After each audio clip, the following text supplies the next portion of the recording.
Bessie Coleman Foundation membership and what it means to me.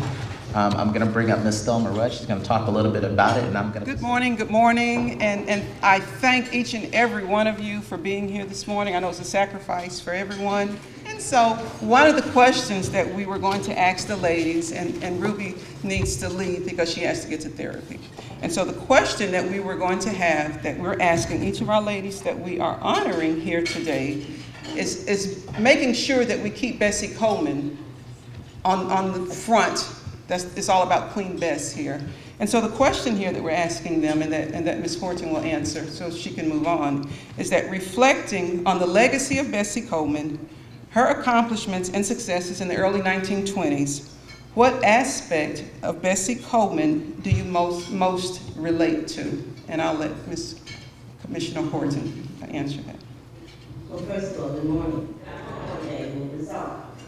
But at any rate, I want to thank Ms. Roy. I'm sure she had a whole lot, but I want to thank all of the wonderful people. And my family really makes it possible for me to be here. One of the gentlemen from the airport came over and asked me, my sister gives me a hard time in the slave drive. I said, well, she tried to rehab, but I wouldn't let her handle it because it's hard to handle Ms. Ruth. But at any rate, I guess probably if I were to say something in connection with this wonderful lady, Bessie Coleman, I would say, you know, it seems like this woman was determined at a very early age. And if I were to compare myself, and I was determined at an early age too. And I feel early age still a determined woman.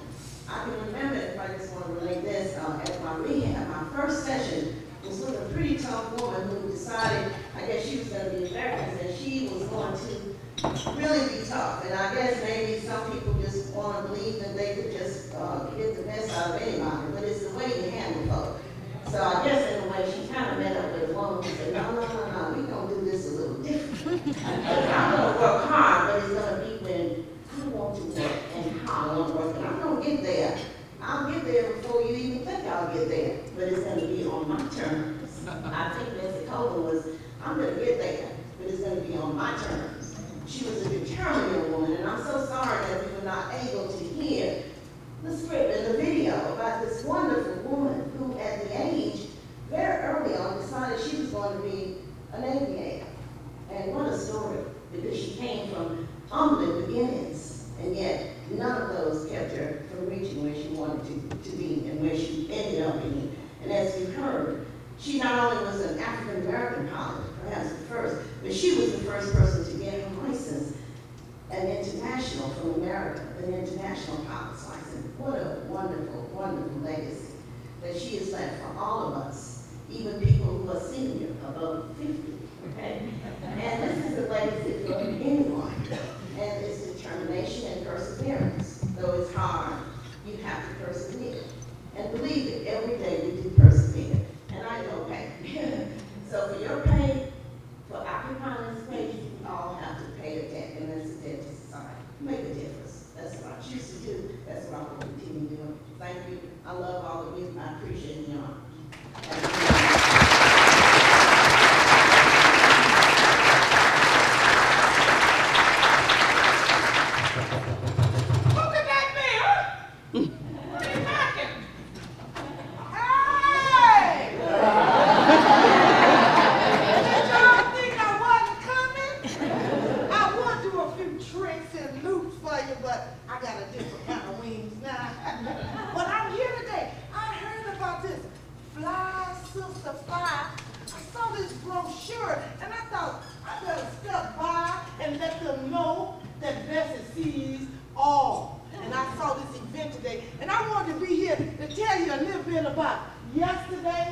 Today, and tomorrow. Now yesterday, y'all don't know who I knew. Did y'all know I was friends with Bojangles and Josephine Baker? I was the one that helped Josephine get a pilot license. Josephine Baker and Bojangles. They were my friends. How about that? And y'all thought I wasn't coming. Let me tell you about another one of my friends, Anthony Faulkner. You know what he did? He designed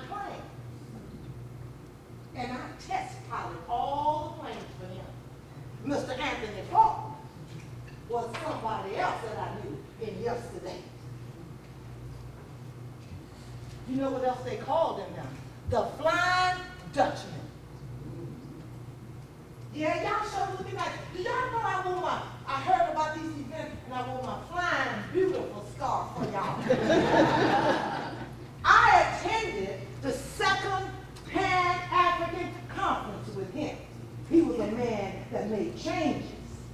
He was instrumental in me being a pilot and getting my license. Because he fought for the right of all people, and especially women. W.E. Du Bois. Who else do you think I knew?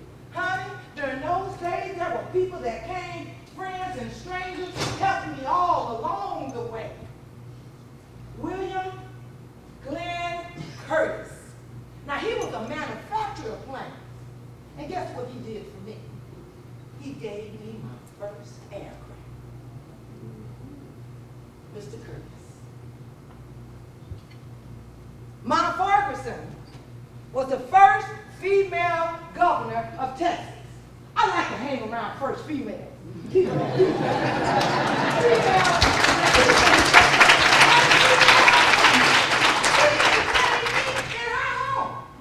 She brought dignitaries.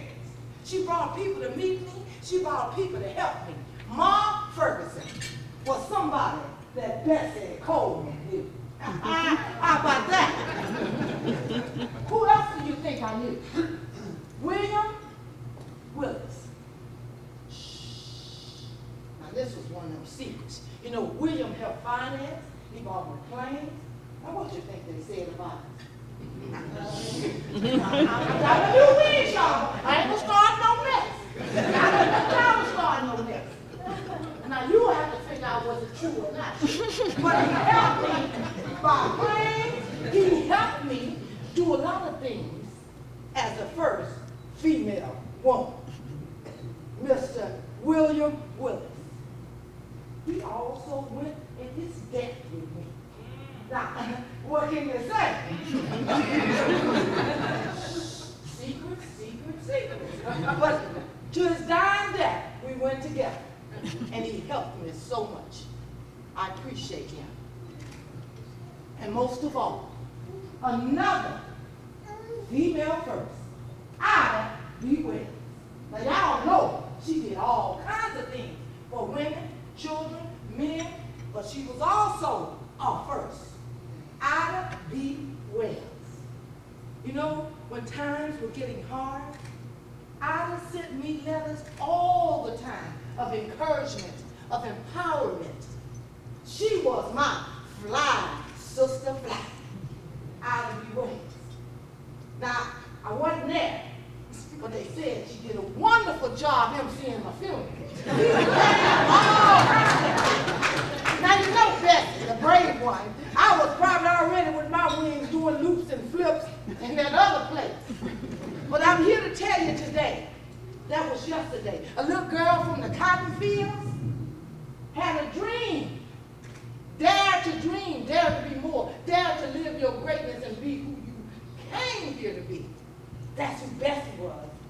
A lot of people told Bessie, you can't.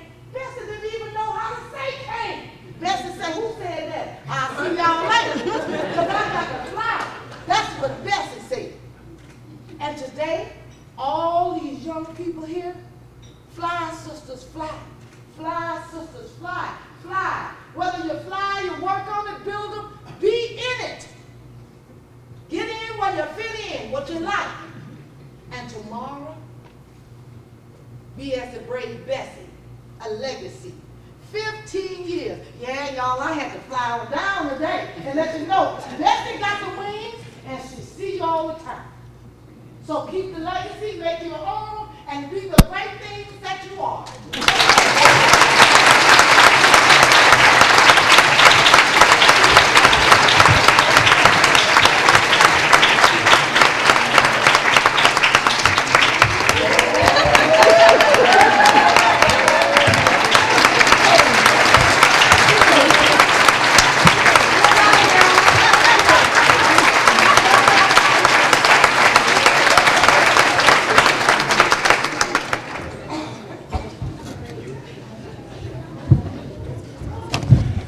I want to know how she could see where she was going with those fogged up goggles. Because I know I can't see with my own sunglasses fogged up. So that was impressive. Another hand for her.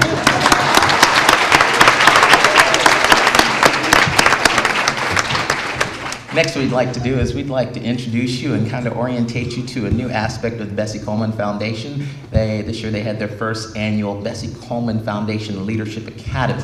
So after Ms. Red comes up to tell you a few things about it, we're going to have Jaleesa Pete come up to orientate about that. Ms. Red?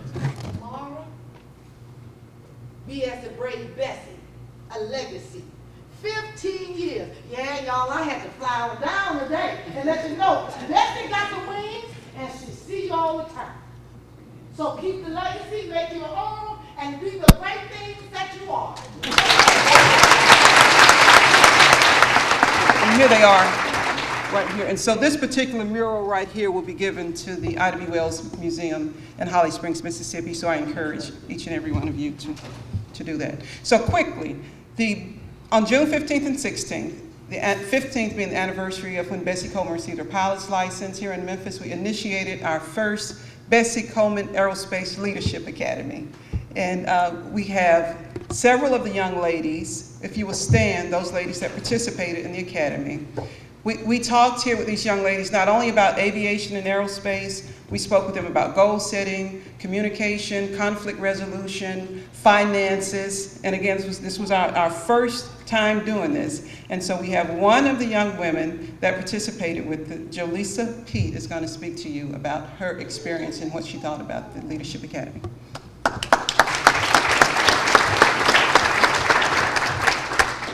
The Bessie Coleman Leadership Academy helped me become more knowledgeable about our historical and present aviators, develop more leadership skills that I use in my everyday life, and how to use my talents in a positive way and to influence society. Individually, all of us were challenged when we walked into the room. We knew nothing about each other. We were complete strangers. But eventually, we broke the ice and introduced each other and began networking.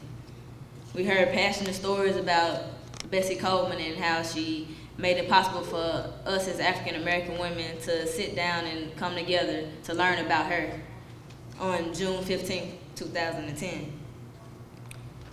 We also were introduced to First Officer Stephanie Grant of ASA Airlines, Air Traffic Controller Peepsy James of Memphis ZME Center, and FAA's Technical Operations Manager Monica Hoyer, and many more.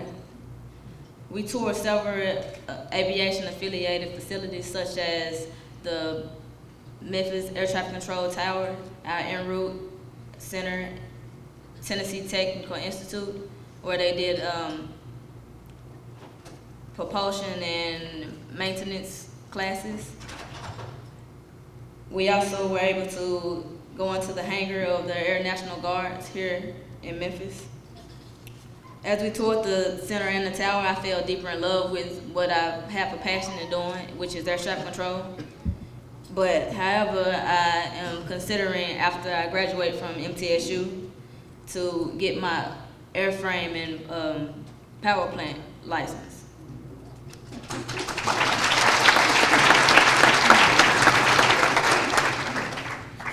Like Ms. Thelma said, we were also able to get lessons and do workshops on communication, finances, goal settings, and we also had a very, very lovely statement and motivating speech from our sponsor, Ms. Sandra Walls. She talked to us about leadership and never giving up, because she was also told no many a times, and she was the first at many things, and now she has $1 million contract doing what she loves.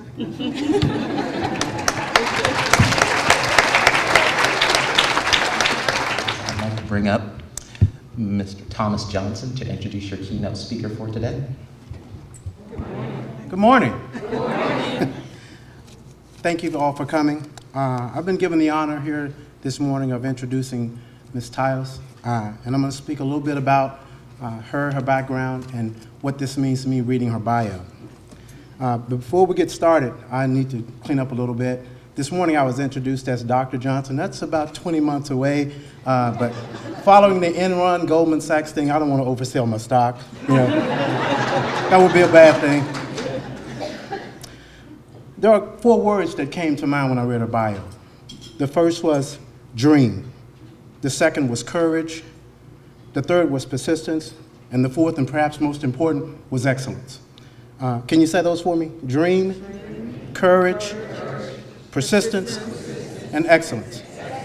From the dusty roads of South Carolina, Spartansburg particularly, a young lady came up and decided she wanted to do something. She had the boldness to dream. She became enamored with aviation, starting off in 1972 as a flight attendant. Once you get bit by the aviation bug, it's a hard thing to shake. 1979, she went on and got a pilot's license, went to school, and in 1982, I believe it was 1982, she earned her ATP. Those accomplishments, in lieu of her challenges, were impressive. But what was more impressive about that is that this is not an African-American story. This is very much a story that's enveloped in the American story. And to the young people here, which is the purpose of this event, when we look around, the only difference between those who have succeeded and those who have not is the decisions that you make. So again, your boldness to dream, the courage to pursue those dreams, the persistence to stick with it, and commit yourself to nothing but excellence. Ladies and gentlemen, I give you a glaring example of those things in Ms. Shirley Tyus Suber.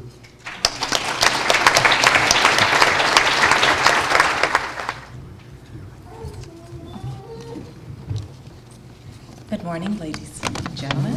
Good morning. So I'd like to thank CJ for that generous introduction.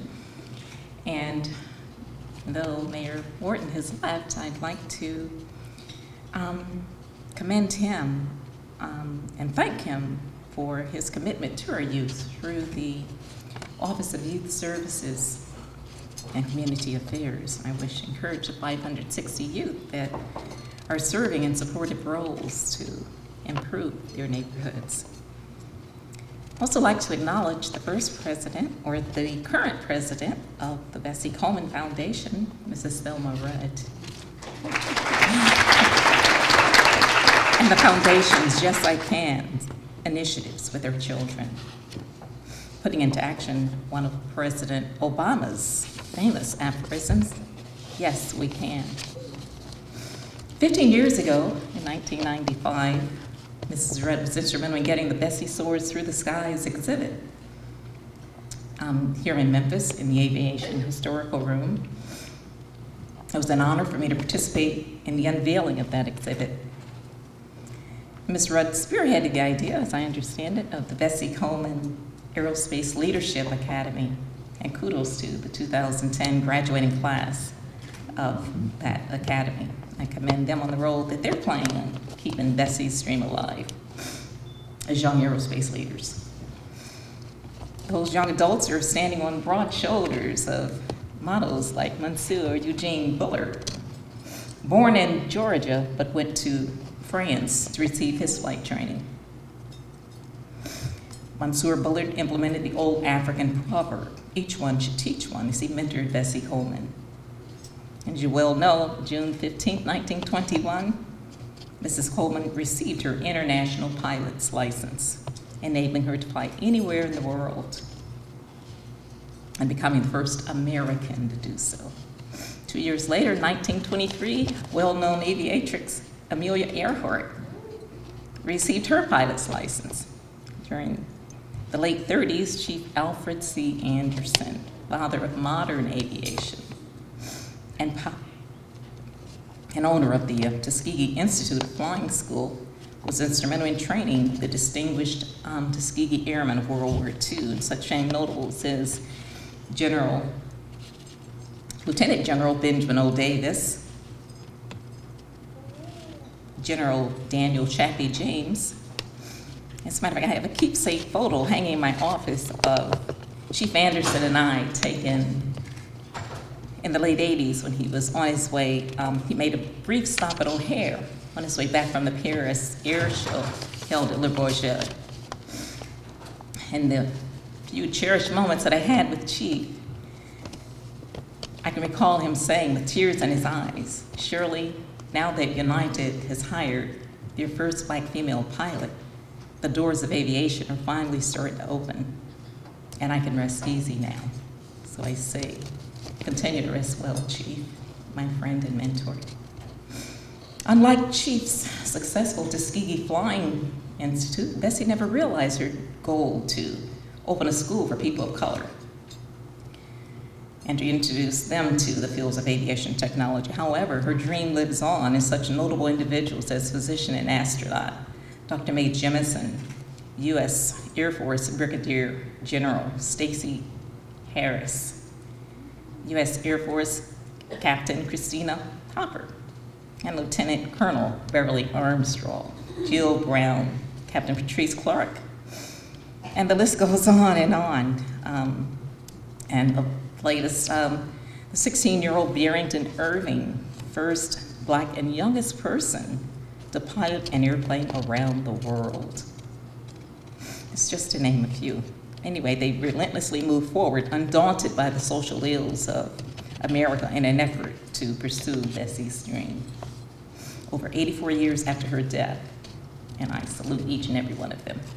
Of course, I'd be remiss in not mentioning institutions like OVAT, the Coalition, TAI Inc., Legacy's Black Aviation Hall of Fame, the 99s, WIA, Women of Color in Aviation and Aerospace, and Chiefs of NAI, Shades of Blue, and the list goes on. I've not even skimmed the surface of the organizations and hearts of individuals that have been inspired by Eugene and Bessie and carry the torch of the 21st century.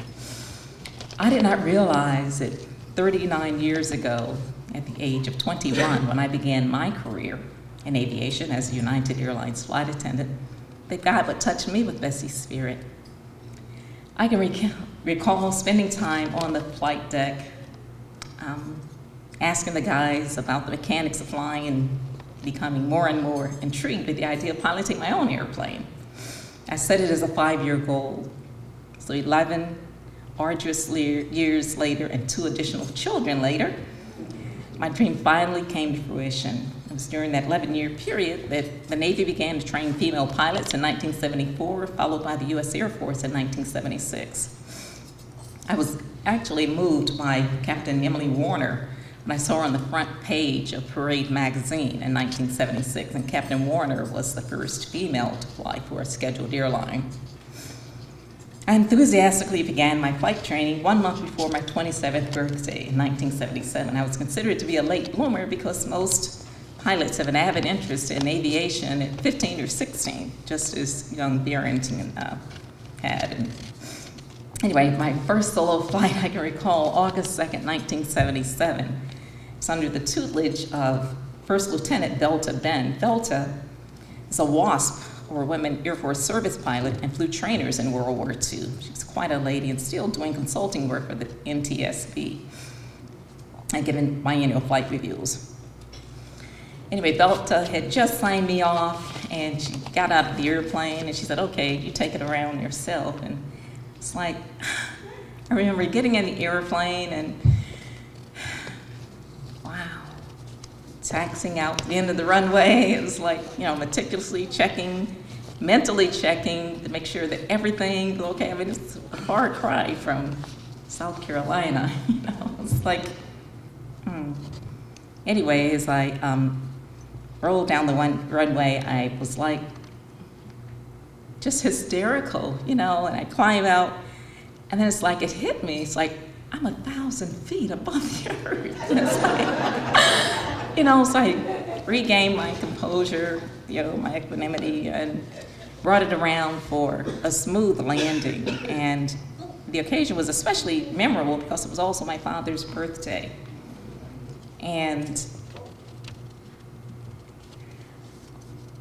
I left the airport that day just feeling like there was nothing, absolutely nothing, that I could not accomplish.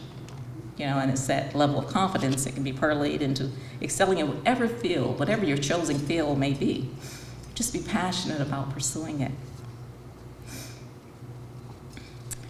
In August 1979, after attaining my commercial pilot's license, I had to prove to Captain Warren Wheeler that I could fly.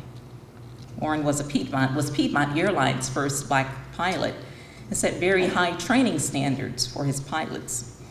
And while training under him, he told me that I had to be 3 times as proficient as the best pilot out there, and Mr. Wheeler was a force to be reckoned with. Not only was he a kicker and a screamer, but he was a superb pilot. If you made it through his flight training, you were on top of your game. Okay. So during the 70s and 80s, Wheeler Airlines was a stepping stone to the major airlines for quite a few black pilots. The gang Warren Wheeler was keeping it real, and each one should teach one. As a matter of fact, I spoke with him recently, and he's doing well operating a charter operation in the Caribbean, and he can be reached at carwings@yahoo.com if you're interested in touching base with him. And I gained a wealth of experience flying cargo and passenger for Wheeler Airlines. Flying the airplane, computing the weight and balance. I was just sharing with Leon how, then you would as a co-pilot for Wheeler, with the majors, there's someone out there directing you, when to start the engine and, pointing the airplane in which way to go, take off runway. And I was taxi director. I'd throw down my wands, jump in the airplane, fly the airplane, and it was a wealth of experience, and I'm truly grateful for Mr. and Mrs. Wheeler, because it was the experience that I needed to attain my goal to become a United Airlines pilot. October 1987, 1 year after Attorney Hayden testified before the U.S. Congress on airline hiring practices, I applied for the 3rd time with my airline transport rating and 2,000 hours of flight time. Of course, the minimum at the time was 350 hours. But Warren said I had to be 3 times as proficient, right? Anyway, I received my congratulatory letter that I met the preliminary criteria for acceptance into United's Flight Academy in Denver, Colorado. My 3rd child was 10 weeks old when I got the notice, and the training was very intense. It's like making the transition from singing lullabies and breastfeeding my newborn to, the sophisticated systems on an airliner, it entailed more than the proverbial blood, sweat, and tears. Anyway, I went through my jet flight training with newly hired Pan Am captains that had over 20 years experience flying jets. So everything was pretty fast-paced, but I began my training and practically lived at the training center. It wasn't easy, but it was worth it. Anyway, I successfully completed my flight training on November 1987. 7 years later, I upgraded to first officer on the Boeing 737 in 1994. Flew the Guppy for almost a year. No incidents, no accidents, just a poor political climate. Anyway, I was relegated to my previous position as a flight engineer or second officer and placed on a 3-year freeze. On May 29th, 1998, I successfully completed my upgrade training as first officer on the Boeing 727. 18 months later, January 2001, I transitioned to the Boeing 777 and joined the 2% Club. Flying the 777 was electrifying from the time that Dulles Tower cleared me into position for takeoff, like 9:14 for Paris. I pushed the throttles up, 12 o'clock, I remember, and just feeling the airplane tremble and the ground just, shudder, beneath me. And, rolling down the runway, it's like fingertip control, to lift 600,000 pounds off the runway and positive climb, gear up, and I know it wasn't those 4,000 series Pratt & Whitney engines that was doing it, was the Lord, and I just, it was just an indescribable feeling, that was the ultimate confidence booster. I suspect that Bessie felt that same rush 85 years ago, and her Jenny landing at Charles de Gaulle, Paris, was even sweeter. And I can say, thank you, Lord. During the last 3 years of my career as a senior first officer on the 777, I basked in my seniority. I opted to fly Tuesday, Wednesday, and Thursday, generally fly Flew 914 to Paris twice a month and 803 to Tokyo once a month, 9 days of flying. My next goal was to take a left seat bid, but God had other plans for me. On August 3rd, 2007, 2 days after I had flown my 777 in from Schiphol, near Amsterdam, in the Netherlands, I was involved in a near-fatal accident while lawfully riding my bicycle in Southern Europe. I received severe, painful, and permanent injuries, trauma to my head, body, limbs, as well as protracted shock to my nervous system. God, on that day, sent one of his many angels concerning me as I lay lifeless in a ditch on the side of Perrin Road. After 12 surgeries and several hundred sessions of aggressive rehab, my doctors recently informed me that because of the severity of my injuries, I will not be returning to work as an airline pilot. But you know, the good news is the accident, as horrific as it was, did not diminish my smile, my passion for flying. It increased my walk with God. I have so much to be thankful for. A loving father that promised to never leave me or forsake me. A loving husband, 3 very loving children, a grandson, and I continuously thank him for allowing me to walk in Bessie's footsteps and soar with the eagles and rest in his bosom. Things happen in life that you have no control over. God controls all things, but he's not the controller of all things. And I am encouraged because God showed me his favor when he opened the door for me to become a pilot for what was, at the time, the biggest airline in the free world, and to fly the state-of-the-art Boeing 777 into and out of one of the busiest airports in the world. That was with Bessie inspiring me and his spirit guiding me. And I thank God for giving me this opportunity to encourage you.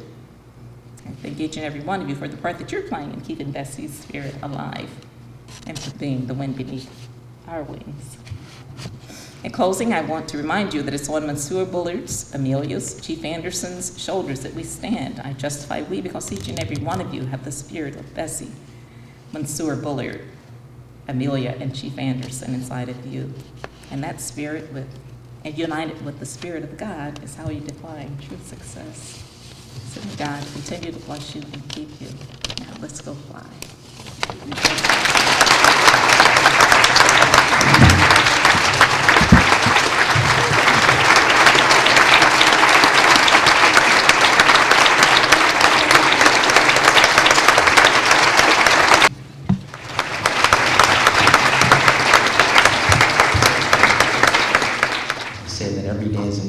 You learn something new every day.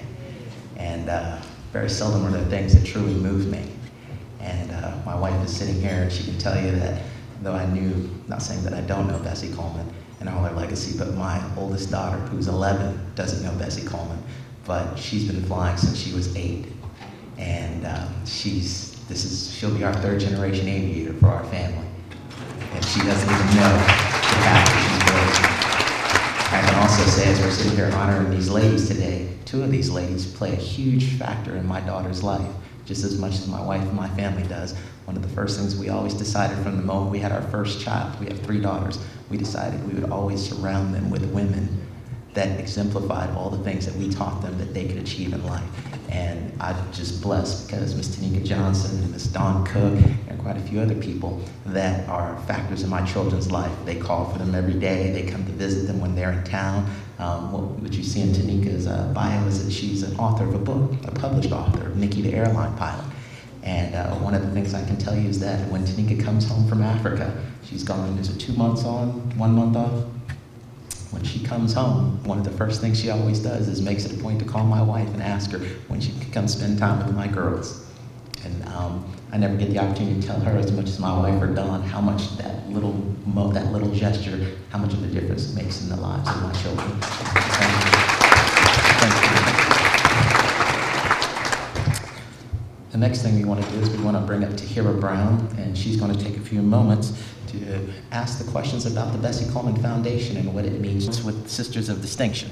And I'm going to ask a single question and give each one of these ladies the opportunity to share their reflection with you. So ladies, as I share it, It's like Alex Trebek for 2 minutes.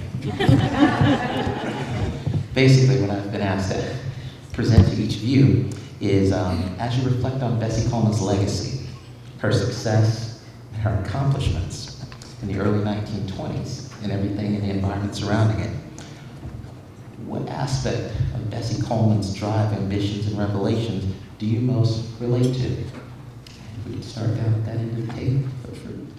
Hi, I'm Shirley Rich, the librarian at KU Middle School. And I think that the aspect of Bessie Coleman's life that I can most relate to is Bessie Coleman, although she was an aviator and the first first American to receive her international license, she used the traditional job as a beautician to fund her love and do what she wanted to do.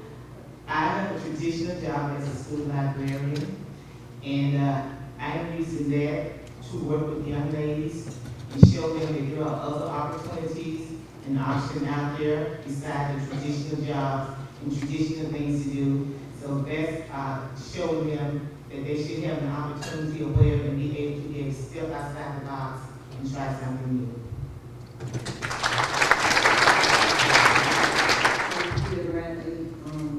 Frontline manager at Atlanta Center, and also the Southern Region president of the National Black Coalition of Federal Aviation Employees. And a lot of the things that we do as an organization, or the part that inspires me from going West is her work with the youth. I do a lot with that. I do a lot of things to raise money. We have scholarship balls and everything. And I just remember when we did our first ACE camp in Atlanta, and we had like about 12 kids in the camp, and when they came back from flying, the joy on their faces, just seeing, knowing they had been out, because they, on Friday, they actually get a chance to fly a plane, and they had pilots up with them, but while they were up, they stopped flying and let the kids fly. And so my daughter was up there, and she was like, okay, I'm gonna fly the plane, don't turn loose, and so he said, okay. Just gonna go like this, and she looked, and so he said, she grabbed the wheels, and it was the excitement in their face when they came down. And seeing that, I said, okay, we gotta do something so we can have more children experience this, to have the joy of flying, and to see that they can do things that's out of the ordinary, because a lot of them never saw a person of color, flying, or knowing that they can make a salary that was large, just make a difference in their lives. So we raise a lot of money for them to attend the ACE Academy and for them to go to school, to buy scholarships. As a matter of fact, we give out, the region alone has given out over $12,000 in scholarships this year. So that's what the inspiration for Queen West is to me. My name is Tanika Johnson, and when I think about Bessie Coleman, I think about the things that she had to endure and go through during her flight training and just becoming successful at being a pilot internationally as well. And sometimes I wonder about those things while I'm sitting in my aircraft. This was a legacy that possibly could not have happened, and without the technology and the flight training aid, she still was able to make it happen, even though she endured a lot of challenges along the way. She was encouraged by many people, just like many of the people in this room. We are motivated by her, as well as other enthusiasts, and whatever her profession is, we are all motivated.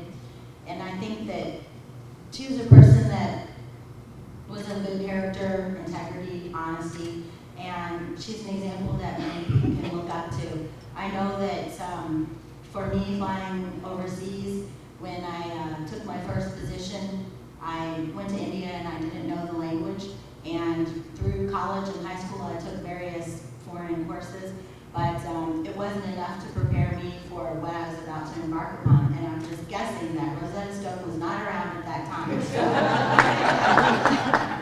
she took the challenge of going to France, earning her pilot license, and didn't know the language, and she was very brave for doing that.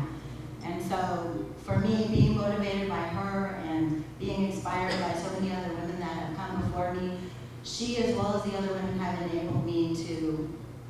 flight deck where I am today. And I think that's important that we don't forget the legacy, that we continue to make a difference in the world, not just in the U.S., but continue to make a difference amongst young girls especially, and encourage them in aviation. Okay, the support manager for training at Memphis Center. And I first like to take this opportunity to thank somebody that's very special to me, Thelma Rudd, because 20 years ago when I first met her, had it not been for her, I would have still been thanking Ronald Reagan for my job for firing the controllers in 1981. Well, when in reality, it was her being able to expose me to actually the aviation African-American pioneers who actually opened the door and gave us the opportunity to be in the positions that we are in today. So I do want to take that opportunity to thank Thelma, because she is definitely a motivator and someone that has a lot of passion and drive in making sure that we know the history of the people who actually paved the way for us. So as I relate my story to Bessie Coleman, I take the position of being the first African-American female to hold the support specialist job at second level support specialist job at Memphis Center. Not necessarily in the FAA, but actually in the facility that I work in right now. With her being the first, I'm sure that wasn't her accomplishment as she set out to achieve her dream. She just wanted to fly. But in the midst of that, she ended up making history by being not only the first African-American female to hold a international pilot license, but also the first American and the first person of color to even do that. So I just want to say that is actually something that you may not intend to do, but you look upon it as another accomplishment and a blessing that you did become the first and actually make it easier for the people that are coming behind you. My name is Pat Thompson. I'm the aviation coordinator at Tennessee Technology Center. I most relate with Bessie's desire. Each article I read about her talked about the desire she had. Growing up poor in Mississippi, we didn't have very much, but when I went off to college, there was this lady in my church. Her name was Janie Beauclair. And I took some clothes to her to be mended.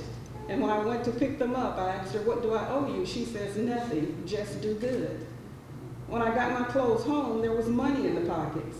But when I went to church Sunday, I said something to her about it. She says, "Just do good."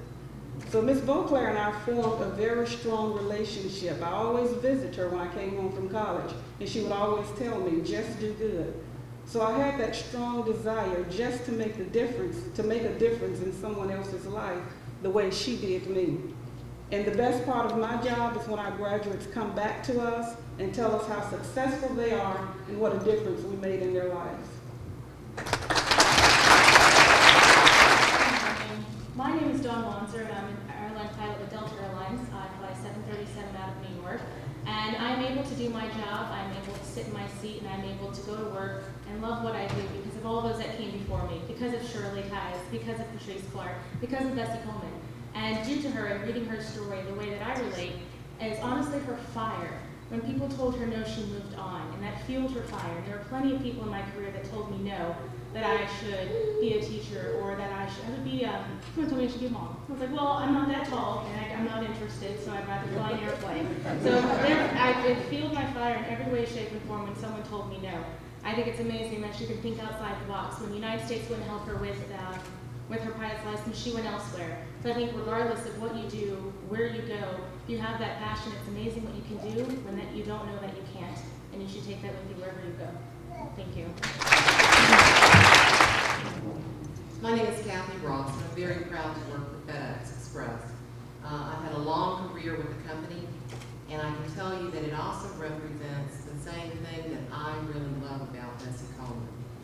Bessie Coleman was a dreamer, and dreams are what the future is made of. Bessie had the capability to dream in full Technicolor with high definition digital quality before it was even invented. And it was also in a time when most people dreamed in black and white. Now, I have to give you just a little tidbit of trivia. How many of you guys can remember your dreams in color? Most of us, there are a few, but researchers now know that most people remember their dreams in black and white. And they hypothesize that the reason we do that is because we have poor memory recall, which I know as I get older, I certainly do. But we have poor memory recall, and therefore we can only remember our dreams in shades of gray. Bessie never remembered her dreams in shades of gray. She never had poor memory recall. She was the type of woman who was full of color and light, and she also looked for the possibilities. Many people said that she was opportunistic, but I really think that she had the ability to seize and create her own possibilities. I wanted to share with you just briefly this morning because this concept of the dream and what it does for you and the ability to dream in color is something that I try to live my life by. I believe that if you don't have a dream and if you aren't able to fulfill that dream, then the great things that are within us will never come forward. Queen Bessie's spirit is captured in the words from a song, and I'm going to read you some of those words. It's called Dream in Color. When I open my eyes to find inspiration, I search for the best I can see. If I settle for less, I want to be the best I can be. Life is short, it can't be bought, and time is a very precious thing. I want to go where I've never been and see what's never been seen. In the midst of the morning, I won't take for granted there will always be another new day. Got to live for each moment and never let time slip away. If I was unaware, if I didn't care about people and places and things, how could I live a life full and satisfied, not knowing how to dream? When I dream in color. There is so much that I want to discover. I'll give you so many good reasons to capture a dream. Bessie Coleman captured the power of a dream. And that power is born within us and it fuels every achievement. Lieutenant William J. Powell wrote in Black Wings, because of Bessie Coleman, we have overcome that which was worse than racial barriers. We have overcome the barriers within ourselves and dared to dream. Bessie dreamed with an artist's palette, had perfect color recall, and also created a vivid living portrait of what's possible. She really demonstrated what all of our hopes, dreams, and aspirations are really made of. So I would like to say that I'm going to commit to continue to live my life and dream in color. And I would also like to ask that we all commit to do that. If we dream in color and then we go about making those dreams real, then that's how we will really achieve, and frankly, that's how we will also pay homage to the great legacy of Bessie Coleman. Thank you. Good morning. My remarks are really going to be brief, but I gotta ask you, is there any wonder why we say breakfast is the most important meal of the day?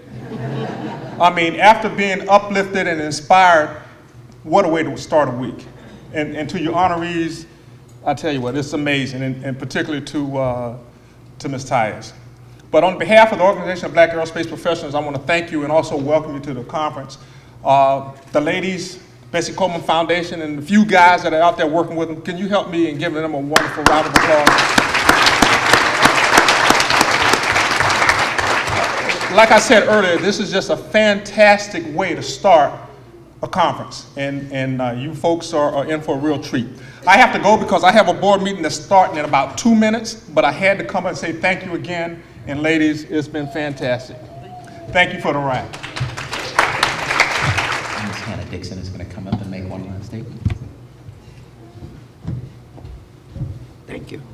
Now, with another hat, I'm Bessie Coleman's online store, and I want to take this opportunity to invite you all. We have t-shirts here, Bessie Coleman pins, right over at the table. Come and visit us. Thank you. To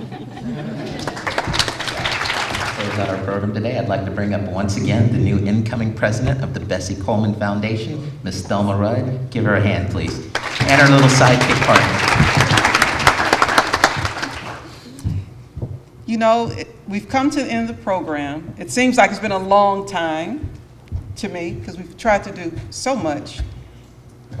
I don't think there's ever enough time in life, in my opinion, to really honor someone like they should. I mean, we could have had a conversation, I think, a day with each one of these ladies. And I think we're really remiss in not allowing you see these women here, you see our young ladies. I want my ladies from the Aerospace Leadership Academy to stand. You see these women here. So after the program, I'm please encouraging you to please go and talk to these young women, talk further to our Sisters of Distinction, because this is what it's about, really. I think this is what Bessie Coleman's whole thing was about, and I agree with you, the whole thing of living in color. And I think you saw from what Bessie Coleman lived past this racial divide. She wasn't thinking about any of that, and that's how it has to be. That's how life is, really. If we're going to be successful, this color thing has, and I have found my thing with air traffic is an air traffic controller. And people that are in aviation, we love aviation anyway. It doesn't matter, you sit down there with somebody, it doesn't have to look different than you, all that doesn't matter. I think Bessie Coleman showed us that. So I do, you all can sit down. I think I want you to encourage, please encourage our young women. We expect great, great things from them. So I do want to acknowledge all of you for taking the time for coming. I want to acknowledge first my mother. I have I think 4 generations. My mother drove up here from Atlanta with family to stand. And my mother is also a member of the Bessie Coleman Foundation. My daughter Salika's the current treasurer, and I have my grandsons here. So Bessie Coleman and our family is a family affair for us. So I do want to acknowledge Federal Express. We really appreciate each and every one of you, Mary McDaniels and the whole group, for being here. I know you could be somewhere else, and we encourage you to please help us to push Bessie Coleman's story. Memphis Shelby County Airport Authority, I think most of them are gone. Memphis Bells Women in Aviation's group, the Pat Thompson from the Tennessee Technology Center, a great, great place to go. I mean, those who are thinking about aviation, we took the girls over there to see the airplanes, and so I understand now that Jaleesa's thinking about perhaps doing her power frame, I guess it is, and so this is great. My Bessie Coleman Foundation members, directors. If you're not a member, our website is wearethelegacy.com. So please feel free to log in and join, look at what we're doing there. And again, I acknowledge the Black Flight Attendants of America are here. And again, each and every one of you, I know I'm probably remiss in missing someone. Please accept my apology, and it's been a long day. And I really thank each and every one of you, wish you safe travel home, wherever it may be. I know many people travel from out of town to come, even if it's just across the street. I really appreciate you coming. And again, fly, sister, fly. And just remember Bessie Coleman in whatever you do. Thank you very much. According to DOT standards, we have arrived on time and complete for the completion of our breakfast. I thank you for joining us this morning. I thank you for supporting us. And ladies, I thank you for all your accomplishments. We look forward to seeing you do more in the future. Have a wonderful day, everyone.